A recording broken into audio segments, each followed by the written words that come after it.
first thing I want everybody to do is take a good look at me. Assume you didn't know what you just said, what El Mundo. Based on how I look, my skin color, complexion, what my accent is, if you think I have one, and your individual preconceived notions. So what do you think my background is? Specifically, my heritage, my race, my religion. And the only thing I'm going to offer you as a clue is I'm from Boston, Massachusetts. Because this is a TED Talk, a TEDx talk, and you didn't come here to be quizzed or take a test, I'm going to give you the answers because you're not going to get them anyways, right? So I'll start with my father is Cuban, my mother is from Ecuador, my daughter's mother is from the Dominican Republic. I grew up in a primarily Puerto Rican neighborhood in Cambridge. I went to high school and college with Irish Catholic kids. For the past 24 years, I've been involved either producing or hosting Urban Update, which is a show primarily focused on Black and African American issues here in Boston. And as a practicing Roman Catholic, of course, my most important personal and business mentors are Jewish. Yeah, I know, it's a pretty wide mix, right? I use the word diversity. And let's be honest, diversity is really not a term that comes to mind when you think of my city, Boston, particularly if you're not from the New England area. Now, Boston and diversity are also probably two words you've never used in the same sentence. Now, to be fair, it's not an unreasonable assumption. I'd even argue that it's a natural, logical conclusion based upon what the rest of the country has, over time, kind of seen, heard, and read about our beloved Boston. But I'm going to give you a couple examples, a couple of fun examples of what I mean. Sometimes I don't think we've thought about this, as much as I have anyways. But I am an unabashed fan, as probably many of you, of Ben Affleck, Matt Damon, and Marky Wahlberg. So let's check out how these guys have, and they're awesome guys, but I hope they're watching, by the way, somehow. Somebody send them this YouTube link. Because I want them to think about how they've depicted, in recent times, our beloved city, right? So the first one is The Departed, right? The Departed, as we say, right? An awesome movie focusing on the Irish mob. Now, there's an even better movie that I liked, The Town. Again, focusing on Irish Catholic-centric Charlestown, right? And my all-time favorite Boston movie, it might be yours as well, Good Will Hunting. Again, based on a couple of Irish characters from South Boston. All great movies, but do you see the trend? All depict our city with a really narrow, homogeneous lens. And what is that demographic profile, if you haven't figured it out yet? I'm an NBA star, I'm a big basketball star. Well, I never noticed, but when I thought about this, even our Celtics logo is an Irish leprechaun. So, remember what I told you, speaking about the Irish, that I went to school with 8 straight years with Irish Catholics? That's not an exaggeration at all. See, the schools that I went to Boston College High School, and then from there, Boston College. The bastions of Irish Catholic ideals and principles in Boston. I mean, it just doesn't get more Irish Catholic than those two places. So I am fully versed and abundantly knowledgeable about the incredible contributions of the Irish to Boston. As a matter of fact, I'm an admirer, I really am, of history and what they've done. It's pretty awesome, or as they would say at BC High, wicked awesome. But, and here's the big kind of diversion. We are now in 2019. And I'm here to tell you, ladies and gentlemen, that the city of Boston, my Boston, your Boston, has undergone one of the most remarkable demographic shifts of any city in the United States. And I am here to tell you it's one of the biggest kept secrets in America. Hopefully not after today. Let me just give you a couple of examples as well that'll hopefully drive this point home. As of today, 1 out of every 5 Bostonians is Latino. Take a moment to process that. If you're good at math, you know that means 20% of Boston residents today identify themselves as either Latino or Hispanic. I told you I was a big basketball fan, right? Since 1980, which was Larry Bird's rookie year, Latinos have represented 92% of the population growth of Boston. 92% since 1980. So if we round it off, over the last 40 years, virtually all of the growth of the city of Boston comes from one group, the Latino community. And my most fun stat, and I love this one. Consider, if you will, our neighbors, the Boston Red Sox. I do have a relationship with them. The amazing journey that this organization has made. They were the last team in Major League Baseball to racially integrate, and now this team owes its 4 championships, World Series championships in the last 15 years, after an 86-year drought, primarily to players with last names Martinez, Ramirez, Ortiz, and Cora. Alex Cora, by the way, the first Puerto Rican Major League manager to win a World Series just last year. And it's a fairly strong argument that I think I can make that we as a city would still be suffering from that curse of the Bambino if it weren't for this incredible diversity of these championship teams. And by the way, this is not in the script, but I'd be remiss if I didn't remind my New York friends that we have won 4 championships this century to your measly 1. It has nothing to do with this, but I couldn't resist the platform.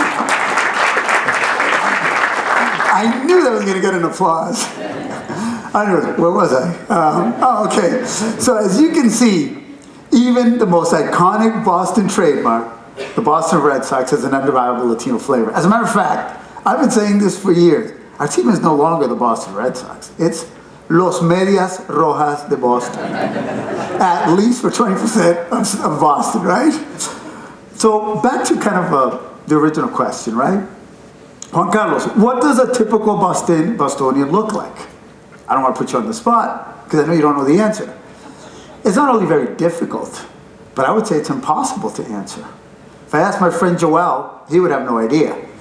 He has no idea on most of the stuff I ask him anyways, but especially with mixed marriages, blended families, and interracial relationships at an all-time high, not only here in Boston, but across the country, we are becoming a more diverse nation by the second. And what I mean by the second, as a matter of fact, by the time that I finish this point, our entire American labor force will have changed. Let me show you why. Every 30 seconds in America, 2 non-Latinos retire from the workforce and 1 Hispanic turns 18. And guess what? That trend is expected to go on for the next 20 years. That's what's happening in America today. Now, if stats are not your thing, and you'll have trouble remembering the 1 in 5 stat, and again, back to my friend Joel, he always screws that up, and it's so easy, or the every 30-second stat, if nothing else, just keep in mind the following.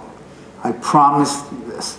If you are not currently related to a Latino, you soon will be. I promise you. And I know it's going to be on YouTube, so I've got to give that a shout out to Nina Vac. I heard that at a Harvard conference, and I made a mental note.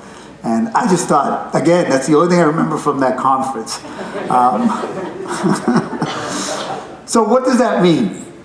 At least for me, I'm a firm believer that it will lead to an understanding that we have more in common than we have differences.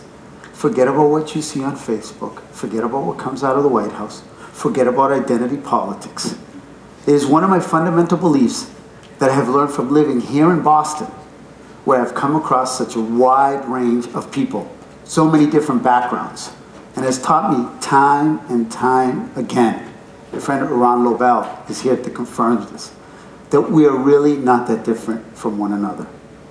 Now, I'll be honest, I have my daughter in the audience, and I'm not smart enough, I told her, I'm not smart enough to be able to quantify this belief.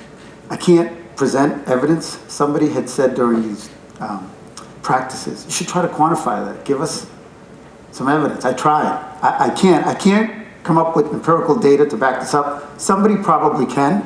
That's not me. What I can offer is my life's experience here in Boston. See, I'm a proud Bostonian. I was born in Boston City Hospital.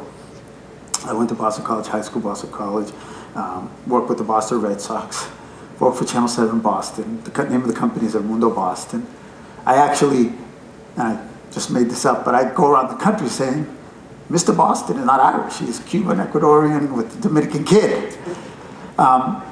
But I should probably let you know a little bit of what that life's been here in Boston, what's it looked like. So you already know I come from a very big mixed background. My father came to the United States from Cuba as a Cuban exile. He escaped the communist revolution in Cuba. And in the early 70s, he started a little newspaper out of a basement right across the river in Cambridge. And the mission of that newspaper was to serve the Latino community of Massachusetts as best as could. And that community, from a very young age, I learned, was composed of 22 different nations under that one category, Latino, Hispanic. And I learned at a very, very young age, and it stayed to me through this time, that because of El Mundo, that it didn't matter if you were from Cuba, Puerto Rico, Ecuador, Honduras, Colombia. We had more in common than we had more differences. It wasn't just the language, it wasn't just the culture, it goes beyond that. And as I've gone through my personal and professional journey here in the city of Boston, I'm not gonna say how old I am, because I never talk about that. And my daughter will though, but about 5 decades now, I have been able to interact with, socialize with, and most importantly, love people from all different backgrounds. And every time it comes to the same conclusion. We have more commonalities than we have differences. And again, I know it's not popular if you turn on the radio, if you watch TV, you can't get away from it. That term identity politics, right, is one that I'm not in love with. But I do believe there is one clear example that at least I can think of about this commonality here in Boston. When the Boston Marathon bombers hit back in April of 2013, the way the city came together gave way to a never before used term. I had never heard it. It's been mentioned here already today. Boston Strong. Now, it is undeniably an expression of Boston's unity. But I will violently argue that given how diverse the city has become, it also represents an example of that commonality. I couldn't translate that when we were running in El Mundo. Everyone just knew Boston Strong. I would see Salvadorians in East Boston saying Boston Strong. Dominicans in Lawrence saying Boston Strong. Puerto Ricans in the South End saying Boston Strong. And everybody else. And as I showed you earlier, a few moments ago, what is happening in Boston can be argued as a microcosm of what is actually happening and will continue to happen across America.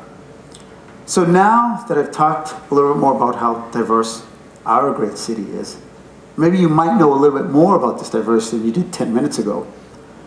Maybe the question that I started to try to answer today of what does a typical Bostonian look like, it's not as relevant as it was 10 minutes ago.